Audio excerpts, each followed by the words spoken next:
ഇപ്പം നമ്മൾ സലാർജംഗ് മ്യൂസിയത്തിലാണുള്ളത്. ഇതാണ് museum.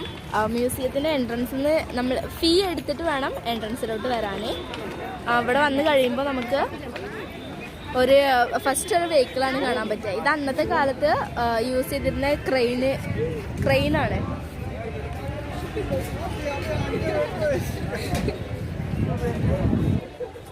Vintage fire tender vehicle, escape carrying യൂണിറ്റിലുള്ള വണ്ടിയാണ്.